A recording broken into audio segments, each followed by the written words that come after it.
Apreciados estudiantes de la institución educativa Santo Ángel, grado octavo, vamos a compartir el tema que tiene que ver con la persona más importante en la lectura de las Sagradas Escrituras, y es Jesús, el Hijo de Dios, Jesús de Nazaret, el Señor. Él es la plenitud de la promesa. Todo lo que se dijo en el Antiguo Testamento lleva o apunta a ponernos de frente o de cara a esta promesa, este verbo encarnado que es Jesucristo. Y pues los evangelios y todos los textos del Nuevo Testamento pues van a referir a la vida, obra, milagros y a la experiencia de comunidad que se fue formando a partir de la persona de Jesucristo. Entonces, pues sabemos que de esta experiencia nace la iglesia. Bien, quiero comenzar esta clase diciéndoles, compartiéndoles una frase que para mí ha sido muy importante en el estudio de la palabra de Dios, y es que todo texto que se saca de su contexto se vuelve un pretexto. Mucho cuidado y atención a la frase, que es muy interesante. Todo texto que se saca de su contexto se vuelve un pretexto. Es importante hacer una lectura aterrizada en la realidad o en el contexto de lo que estaba pasando o sucediendo, de lo que estaba realmente aconteciendo, cómo era el lugar, cómo eran las personas, cuál era la realidad social, la realidad económica, cómo era la región donde se movía Jesús, ¿sí? Donde nació, un poco conocer geográficamente e históricamente esta realidad. Es importante para no hacer una mala interpretación o una interpretación errónea o equivocada de las Sagradas Escrituras. Les voy a compartir pantalla y vamos a iniciar entonces con esta motivación la clase del día de hoy.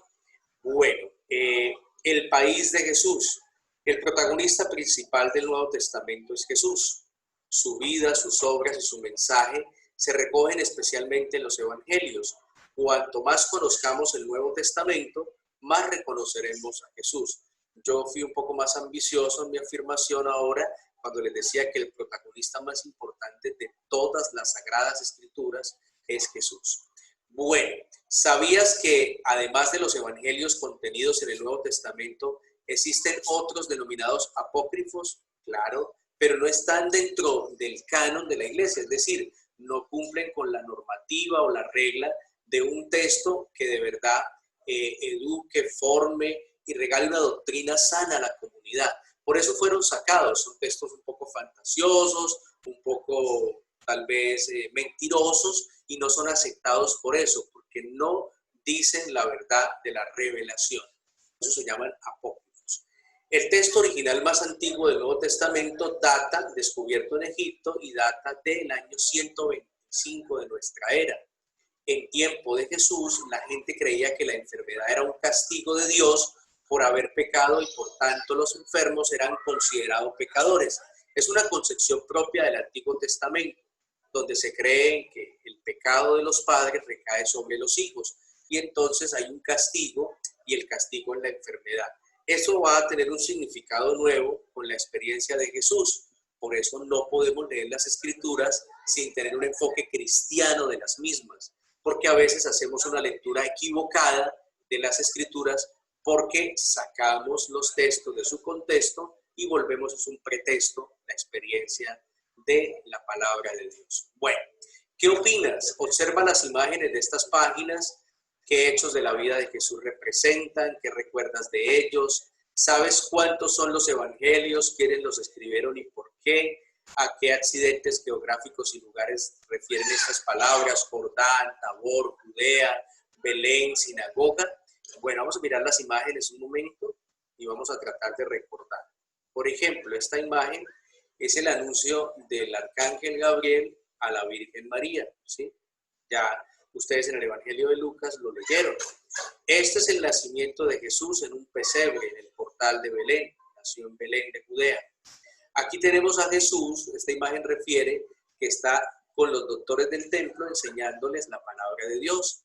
Este es el bautismo de Jesús. Pueden ver, ustedes ahí están viendo cómo este señor llamado Juan el Bautista está bautizando a Jesús. Bueno, continuamos. Esta es la representación de la última cena, donde Jesús comparte el mandamiento del amor y nos regala ese don del sacerdocio. Aquí tenemos en la cruz al Señor muriendo en la cruz, muere y ya sabemos que al tercer día resucita. Bueno, esta imagen habla de la huida de Jesús, de José y María, ¿sí? Huye para salvaguardar al niño de la furia de Herodes, que quería matarlo porque tenía miedo de su reinado. Aquí tenemos, por ejemplo, esta imagen, es Jesús encontrándose con una mujer, ¿de acuerdo? En el pozo de Samaria, es la samaritana, y él le pide de beber. Y luego el Señor es quien le dice a la mujer: si tú supieras quién soy yo y me pedirías agua, te daría agua que salta para la vida eterna. Aquí tenemos a Jesús en la resurrección, en la experiencia de la mujer que se acerca, María Magdalena, y él pues se le aparece. Es la primera mujer testiga de la resurrección. Bueno, listo. ¿Sabes cuántos son los evangelios? Sabemos que son 4 los evangelios, ¿sí? Tenemos el evangelio de Marcos, el evangelio de Mateo, el evangelio de Lucas y tenemos el evangelio de San Juan, ¿de acuerdo? Estos 3 primeros se llaman sinópticos. Ellos hacen un resumen perfecto y muy en paralelo de la vida de Jesús. Y el cuarto es ya mucho más elaborado a nivel teológico. Es un evangelio mucho más profundo en teología y entonces no entra dentro de este grupo de los sinópticos. Bueno, ¿a qué accidentes geográficos y lugares corresponden estas palabras? Jordán, un río; Tabor, un monte; Judea, una región; Belén, el lugar donde nace Jesús; la sinagoga, el lugar donde se reunían a orar los libros, con los libros sagrados, ¿sí? Con los rollos de la ley y los profetas. Bueno, ¿qué vamos a estudiar en esta unidad? ¿Cómo era el país y la sociedad del tiempo de Jesús? ¿Qué son los evangelios? ¿Cómo se formaron y qué quisieron transmitir los evangelistas? ¿Qué otros libros conforman el Nuevo Testamento y de qué tratan? Empecemos entonces con el tema Una pequeña región. La vida de Jesús transcurrió en una pequeña franja de tierra situada junto al Mediterráneo oriental. Conocer el escenario de los hechos nos ayudará a comprender mejor su obra y su mensaje. Intentemos mirar un poco dónde será eso que nos están diciendo. Mire, ese es el Mediterráneo, ¿de acuerdo? Esto es el mar Mediterráneo. Y en este sector, acá en esta franja, aquí donde ustedes pueden apreciar, fue el lugar donde aconteció todo el tema de Jesús de Nazaret, donde él nace, crece y tiene su vida pública. Pero vamos a mirarlo un poco más en específico. Aquí está el mapa. Entonces tenemos acá la región de Galilea, ¿sí? Recordemos que él nace en Belén, ¿de acuerdo? Pero que Jesús crece, pasa su niñez y adolescencia en Nazaret. Por eso se habla que él es Jesús el Galileo o Jesús de Nazaret, porque él vive su vida en Nazaret. Ahorita vamos a conocer un poco el contexto de esa región. Luego viene Samaria, el lugar de los samaritanos, que tenían un conflicto con los judíos, ¿sí? Y aquí están los judíos estos judíos, aquí está Jerusalén. Tenemos Jerusalén, es el lugar donde Jesús muere, ¿no? ¿Sí? Nace en Belén de Judea, se cría en Nazaret, vive su vida pública en todo este territorio. Jesús se mueve por toda esta región y muere finalmente en Jerusalén. Bueno, muy bien. Vamos a intentar reconocer un poco este país. Palestina, así se llama el país. Palestina es una pequeña franja de tierra junto al Mediterráneo oriental. Su superficie ocupa una extensión de 25.000 kilómetros cuadrados, muy similar al tamaño del departamento de Putumayo, que tiene 25.648 kilómetros cuadrados. Su orografía es muy accidentada. De oeste a este se pueden distinguir 4 zonas bien diferenciadas: la fértil llanura costera, toda la parte que rodea el mar, ¿de acuerdo? La región montañosa central, toda esta región montañosa central, con los montes como el Hebrón o el Tabor, el valle de la depresión del Jordán, ¿de acuerdo? Todo el tema del río Jordán que atraviesa esta región, la meseta de Transjordana. El clima y el paisaje de Palestina son típicamente mediterráneos, o sea, es un clima cálido, ¿de acuerdo? En las llanuras hay cultivos de cereales y huertas, y en las tierras altas se encuentran vides, olivos e higueras. Es una región, digamos, con una topografía o con una dimensión de tierra bastante variada, porque podemos ver que hay vida para cultivar, pero también hay una zona desértica y es un lugar más bien de clima, como lo decía ahorita, cálido, ¿sí?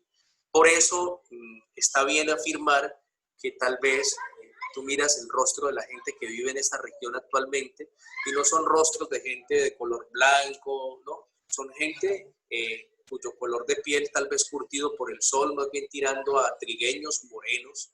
Esta es la realidad, ¿de acuerdo?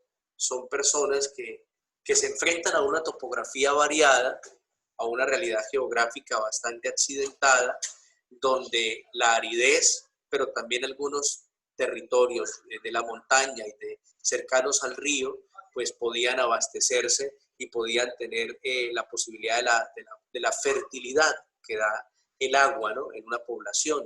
Tienen estos lagos, el lago de Tiberíades, el famoso Mar Muerto realmente es un lago, aquí lo pueden ver, ¿sí? Aquí está el lago, este lago, el río, vivían de la pesca, recuerden que los discípulos que el Señor escoge en su contexto son pescadores, tienen también cerca el mar, aquí también podían pescar y se alimentaban de la pesca. Esta es como la condición geográfica donde se va a mover Jesús. 3 regiones importantes, tenemos Galilea al norte, aquí se las mostraba, esta es Galilea. Era la región más rica y fértil de Palestina, sus habitantes vivían de la agricultura, el comercio y la pesca en el lago de Tiberíades. Entre sus ciudades se encuentran Cafarnaúm, Betsaida, Naín, Caná y Nazaret.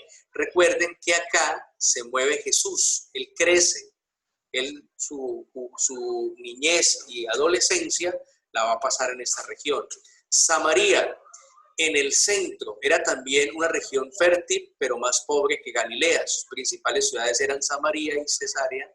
Sus habitantes vivían en conflicto con los judíos, lo que les decía ahorita, tenían un conflicto histórico, pasado. Judea al sur era la región más extensa y pobre de Palestina. En ella estaba la ciudad de Jerusalén, de gran importancia religiosa, ya que en ella se encuentra el templo donde iban a peregrinar los judíos. Otras ciudades importantes de Judea eran Belén, Emaús y Jericó. Bueno, muy bien, esto un poco en cuanto a la geografía y las regiones. Sigamos, una historia agitada. La historia política de Palestina fue muy agitada. Guerras, saqueos, deportaciones y destierros fueron frecuentes. En el año 63 a.C., Pompeyo conquistó Jerusalén y Palestina se convirtió en una provincia romana. Palestina era una provincia sin importancia en la periferia del imperio y un gobernador la representaba ante el poder central. En tiempos de Jesús, el gobernador romano era Poncio Pilato.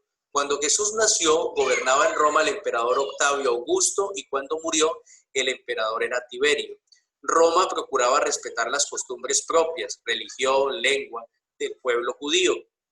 Asimismo, se sirvió de reyes locales a quienes convirtió en vasallos. Fue el caso del rey Herodes el Grande, del 37 al 4 a.C., de sus hijos Arquelao, Herodes Antipas y Filipo. Este era el contexto político, ¿cierto?, en el cual se movía la situación, pues, del lugar donde Jesús se movió, donde Jesús hizo su vida pública, donde creció. Tenían a los romanos como gobernantes, ¿de acuerdo? La cultura es greco-romana, porque antes los griegos habían estado allí, luego los romanos conquistan, y había un sincretismo y una cantidad, digamos que había una mirada politeísta, porque hablando de religiones, también hablando un poco de la parte religiosa, esta gente, los griegos y los romanos, creían en varios dioses. Ellos son politeístas.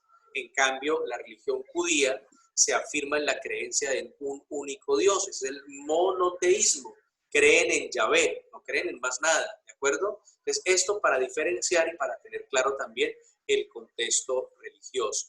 Las clases dirigentes en la sociedad en la que se movió Jesús estaban los sumos sacerdotes, que eran el responsable del templo y presidente del Sanedrín. Estaban los saduceos, que pertenecían a la clase alta de la sociedad. En lo religioso eran muy conservadores y en lo político colaboraban con los romanos. Los grupos sociales entonces eran sacerdotes, escribas, fariseos, celotes, mujeres. Los sacerdotes formaban un grupo numeroso encargado de atender el templo. Los escribas, su misión consistía en explicar y actualizar la ley. Los fariseos eran hombres piadosos que conocían bien la ley y la cumplían. Los celotes eran un movimiento extremista y armado. La mujer no tenía derechos civiles ni religiosos. Dependía totalmente de su padre hasta que contraía matrimonio en torno a los 12 o 14 años. Más o menos fue la edad en la que María se desposa con José. A partir de entonces pasaba a depender totalmente del marido. No podía participar en el culto de la sinagoga. Este es el contexto de los grupos sociales que hacían parte de la sociedad donde Jesús se movió. Pero también habían marginados, llamados los publicanos, los enfermos y los gentiles. Los publicanos eran los cobradores de impuestos, eran mal vistos, eran rechazados, porque eran considerados como injustos, ¿sí? Como ladrones.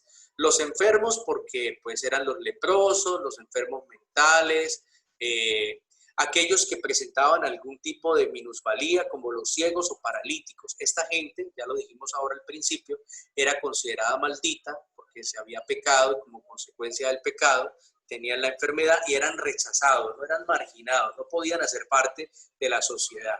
Y los gentiles, que estamos hablando de los pecadores públicos, o sea, prostitutas, ladrones, adúlteras, pastores. Dato curioso para tenerlo en cuenta. Jesús, dentro de su ministerio, dentro de su, digamos, su función o dentro de lo que él hizo al impartir la experiencia del reino de Dios, él predicó el reino de Dios no simplemente para la gente buena, sino que él incluyó dentro de su contexto, dentro de su discurso, dentro de su experiencia comunitaria, a aquellos que eran rechazados y marginados de la época. Y esto es muy lindo en la experiencia de Jesús, porque Jesús no rechaza a nadie, acepta a todos. Entonces los publicanos fueron tocados por Jesús y cambiaron su manera de ver la vida. Los enfermos, aquí tenemos el caso de este hombre que se subió al sicomoro, ¿sí? Que era de baja estatura, y que Jesús le cambia, Zaqueo, le cambia su perspectiva de vida.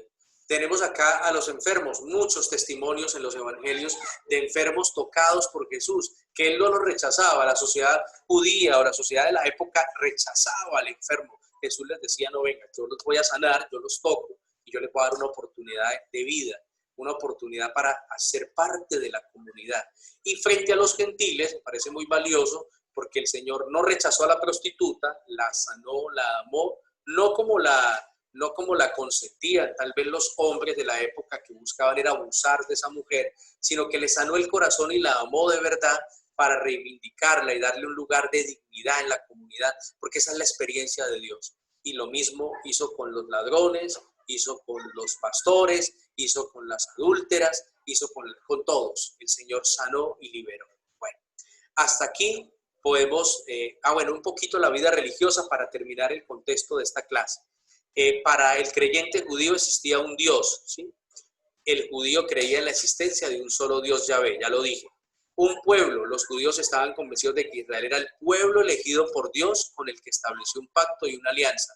Y tenían una ley. Para los judíos, Dios había revelado su voluntad al pueblo mediante una ley que todos debían cumplir. También habían unas normas, entonces la ley religiosa. La ley dirigía la vida religiosa, moral y civil de los judíos. Para ellos la ley expresaba la voluntad de Dios. El sábado, por ejemplo, debía guardarse, ¿sí? La circuncisión, la práctica más sagrada, es un día de descanso estricto para alabar a Dios. En el sábado el judío no podía realizar absolutamente nada. Las fiestas y los lugares sagrados, entonces tenemos la Pascua, la fiesta de Pentecostés, la fiesta de las tiendas, el templo, la sinagoga, que eran los lugares de culto, los lugares sagrados y festivos religiosos del pueblo. Recuerden que el contexto del pueblo de Israel es un contexto profundamente religioso y Jesús es un judío que nace en este contexto y pues está inmerso en todo este mundo. Hasta aquí la explicación del día de hoy. Yo les agradezco mucho, estudiantes de octavo, por estar atento a estos detalles que hemos expresado. Que Dios me los bendiga y que tengan un feliz día todos. Feliz semana. Sigan leyendo en esta semana el Evangelio de San Lucas. Vamos a leer el capítulo 9 y el capítulo 10. Y el día viernes vamos a enviar el audio de estos dos capítulos. Muchas bendiciones y un abrazo para todos. Dios los bendiga.